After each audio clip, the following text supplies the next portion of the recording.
ꯕꯦꯂꯦꯟꯗ꯭ꯔꯤꯒꯤ ꯃꯁꯥꯂꯥ ꯃꯊꯦꯜ ꯑꯃ ꯊꯣꯡꯒꯦ꯫ ꯁꯤ ꯍꯥꯟꯅ ꯇꯧꯊꯣꯛꯑꯅꯤ꯫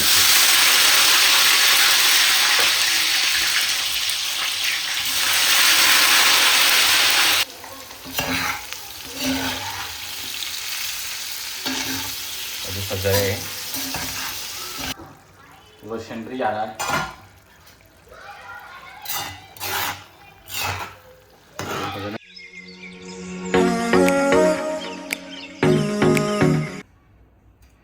ꯉꯁꯤꯗꯤ ꯕꯦꯂꯦꯟꯗ꯭ꯔꯤꯒꯤ ꯃꯁꯥꯂꯥ ꯃꯊꯦꯜ ꯑꯃ ꯊꯣꯡꯒꯦ꯫ ꯕꯦꯂꯦꯟꯗ꯭ꯔꯤꯁꯦ ꯀꯥꯡꯍꯧꯒ ꯉꯧꯔ ꯆꯥꯅꯕꯅꯤꯅ ꯃꯁꯥꯂꯥꯒꯤ ꯃꯊꯦꯜ ꯑꯃ ꯇꯧꯔ ꯆꯥꯁꯦꯅ ꯈꯥꯃꯦꯟ ꯑꯁꯤꯟꯕ ꯃꯌꯥꯝ ꯈꯔ ꯇꯧꯔꯒ ꯇꯛꯈꯥꯏꯔꯒ ꯒ꯭ꯔꯦꯚꯤ ꯑꯣꯏꯔꯒ ꯇꯤꯜꯍꯧꯁꯦ ꯈꯔ ꯇꯛꯈꯥꯏꯔꯒ ꯆꯅꯝ ꯃꯣꯔꯣꯛ ꯈꯔ ꯍꯥꯞꯄꯒ ꯇꯧꯊꯔꯒꯦ꯫ ꯕꯦꯂꯦꯟꯗ꯭ꯔꯤꯁꯦ ꯑꯅꯤꯔꯛ ꯇꯧꯒꯗꯣꯏꯅꯤ꯫ ꯑꯍꯥꯟꯕꯗ ꯊꯥꯎ ꯉꯧꯔꯒ ꯈꯔ ꯇꯥꯎꯕꯩ ꯇꯥꯏꯞꯇ ꯈꯔ ꯇꯧꯔꯒ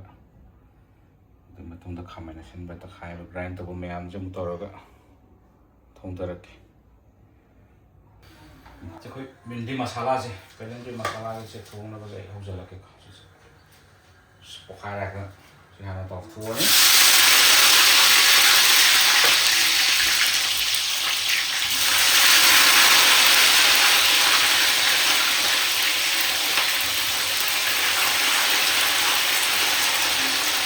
ꯌꯥꯝꯗꯤ ꯌꯥꯝ ꯃꯥꯟꯗ ꯍꯣꯔꯦꯟ ꯑꯗꯨꯝ ꯄꯠꯊꯔꯒꯗꯤ ꯄꯠꯊꯔꯅꯤ꯫ ꯁꯤꯁꯤꯃ ꯍꯥꯟꯅ ꯇꯧꯊꯣꯛꯑꯅꯤ꯫ ꯑꯗꯨꯒ ꯃꯁꯥꯂꯥ ꯃꯆꯜ ꯃꯆꯨ ꯀꯔꯤ ꯀꯔꯥ ꯍꯥꯞꯄꯒ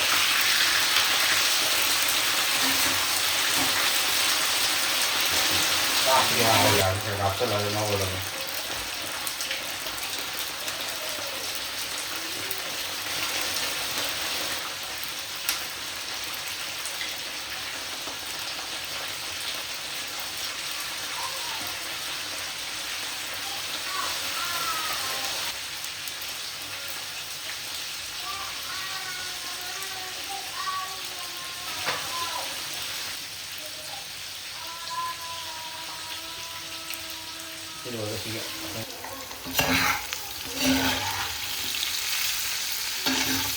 ꯑꯗꯨ ꯐꯖꯔꯦ꯫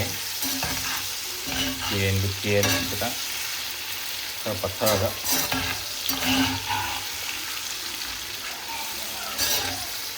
ꯐꯖꯔꯛꯑꯅꯤ꯫ ꯁꯤꯁꯦ ꯂꯧꯊꯣꯛꯄ ꯌꯥꯔꯅꯤ꯫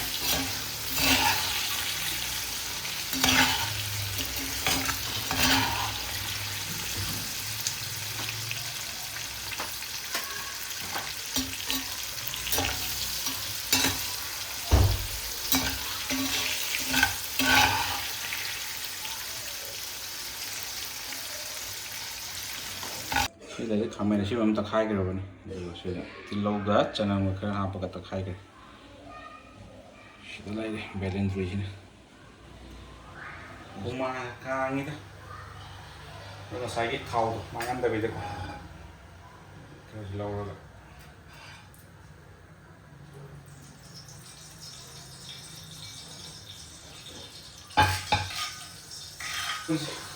ꯉꯧꯁꯜꯂꯁꯤꯔꯥꯅ ꯈꯔ ꯍꯥꯞꯄ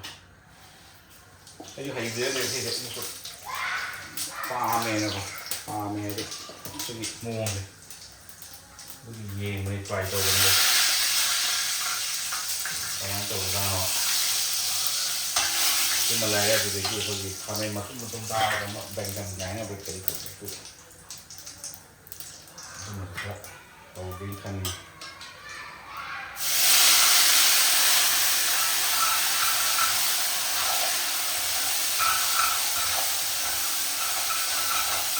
ꯃꯩꯁꯦ ꯇꯥꯛꯇꯧ ꯃꯥꯜꯂꯦ꯫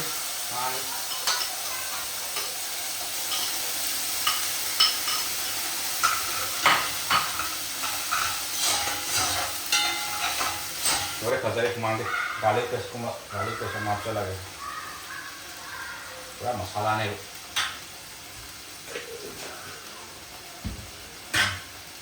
ꯕꯦꯂꯦꯟꯗ꯭ꯔꯤ ꯃꯁꯥꯂꯥ ꯀꯔꯤ ꯕꯦꯂꯦꯟꯗ꯭ꯔꯤ ꯉꯥꯁꯤꯃ ꯈꯔ ꯍꯥꯞꯆꯤꯜꯂꯒꯦ꯫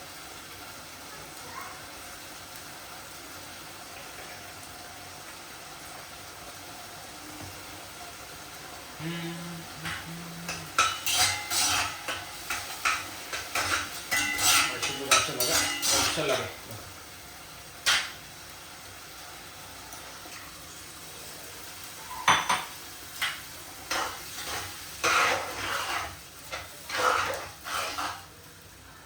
ꯁꯤꯅꯗꯤ ꯃꯁꯥꯂꯥ ꯑꯣꯏꯔꯛꯇꯣꯏꯅꯦꯕ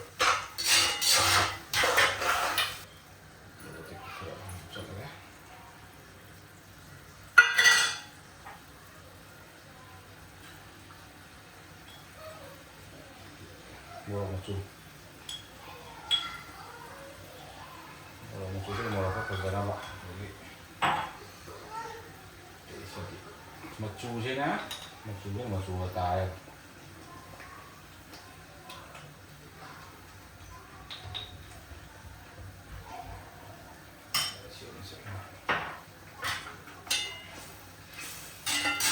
garam masala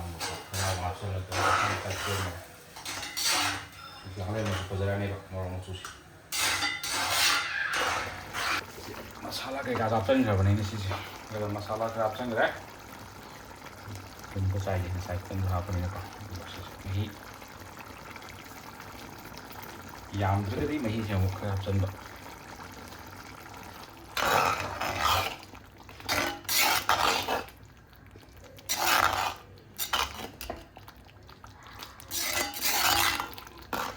buat di kang ini mau konto ini alat ngorong-ngorong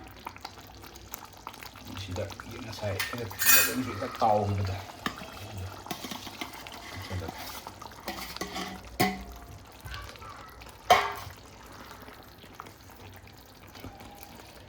boleh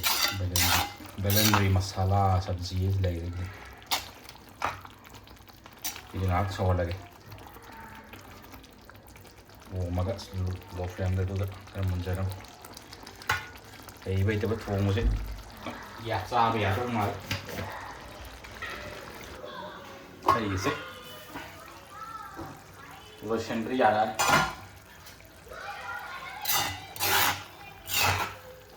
Pagana foot crab le belendri masala thum gari taste of tale cha jang ai thum taste of ani te yam hai sajare mo kar sigi bashala sigi ido jara sai